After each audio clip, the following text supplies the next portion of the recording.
வணக்கம். புரட்டு சீமான் சமீபத்தில் கோயம்புத்தூரில் போய் இப்போது புரட்டு புரட்டியிருக்கிறார். இறந்து போன வீட்டிலிருந்து அவர் சிறைச்சாலையில் இருக்கக்கூடிய இடத்துல எனக்கு ஃபோன் பண்ணி என்னை காப்பாற்று காப்பாற்றுன்னு அவர் சொன்னாராம்.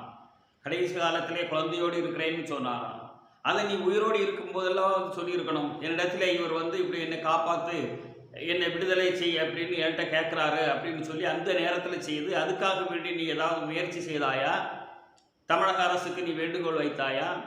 இப்போது அங்கங்கே உங்களுடைய ஆட்களை விசிறிகளை கூட்டி வச்சு பிரச்சாரம் பண்ணிக்கிட்டு இருக்கிற அதே போல் எதையாவது ஒரு முயற்சி செய்தாயா? எல்லாத்துக்கும் மேலும் ஒன்று பார்ப்போம். 7 பேர் விடுதலைக்காக வேண்டி தமிழகத்தில் இருக்கக்கூடிய அனைத்து அரசியல் கட்சிகளையும் தன்னால் முடிந்த அளவுக்கு முயற்சி செய்யக்கூடிய நேரத்தில் உன்னுடைய ஒன்றிய அரசு, அந்த ஒன்றிய அரசில் நீ எப்பயாவது முறையிட்டு இருக்கிறாயா? அதற்கு வெஞ்சாமரை வீசிக்கொண்டு இருக்கிறாரே ஆளுநர், அவரிடத்திலே நீ முறையிட்டாயா? ஏதாவது முயற்சி நீ இதில் செய்திருக்கிறாயா? எதுவுமே செய்யாது, யாருக்குமே செய்யாது. பொதுமக்கள் மத்தியில் என்னிடத்தில் கேட்டார், நான் செய்தேன், நான் என்று சொல்லி அழிவுக்கு முதல் வழி.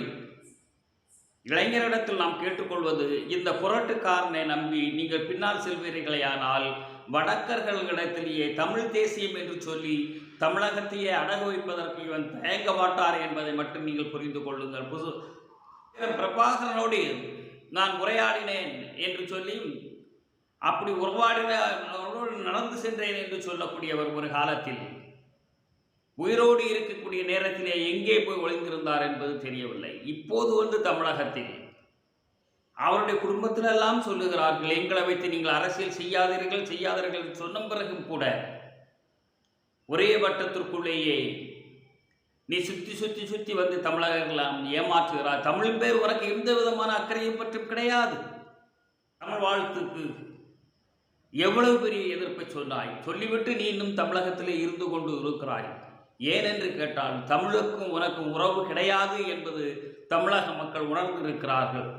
உன்னை சுற்றி கொஞ்சம் பேர் இருக்கிறார்கள், அது எந்த உணர்வில் இருக்கிறார்கள் தமிழகத்தில் உள்ள மக்களுக்கு அத்தனை பேருக்கும் தெரியும்.